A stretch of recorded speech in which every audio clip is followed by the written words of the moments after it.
আপনি চিন্তা করতেছেন আপনার ফোনের গুরুত্বপূর্ণ অ্যাপসগুলোকে আপনি লক করে রাখবেন, যাতে আপনি ছাড়া সেই অ্যাপসগুলোতে অন্য কেউ প্রবেশ করতে না পারে। যদি তা হয় আজকের এই ভিডিওটি সম্পূর্ণ দেখেন, আমি স্টেপ বাই স্টেপ আপনাদেরকে দেখিয়ে দিচ্ছি। নিয়মিত এরকম ইম্পর্টেন্ট ভিডিও পাওয়ার জন্য আমাকে ফলো করে রাখতে পারেন, যা আপনার অনেক কাজে দিবে।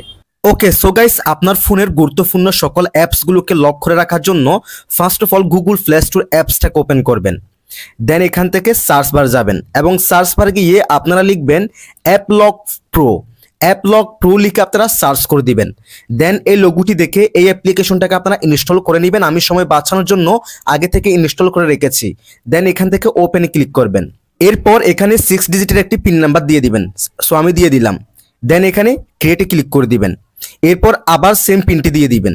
দেন এখানে সেভে ক্লিক করে দিবেন। দেন এখানে পারমিট এই অপশনে ক্লিক করে দিবেন। এরপর ওকেতে ক্লিক করে দিবেন। এরপর এখান থেকে অ্যাপসটাকে পারমিশন দিয়ে দিবেন, অর্থাৎ অ্যালাউ করে দিবেন। দেন আবার এই পারমিট অপশনে ক্লিক করবেন।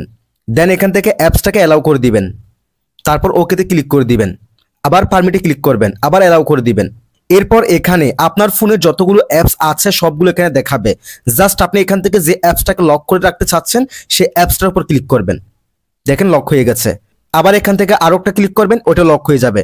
দেন এখান থেকে আমরা দেখবো আমরা যে অ্যাপসগুলোকে এখন লক করলাম সেগুলো লক হয়েছে কিনা। আমি এখান থেকে ইমো অ্যাপসটাকে ওপেন করলাম। এই যে দেখেন লক এসে গেছে। প্রথমে যে পিনটা দিয়েছিলাম সেই পিনটা দিলে কিন্তু আমি ঢুকতে পারবো।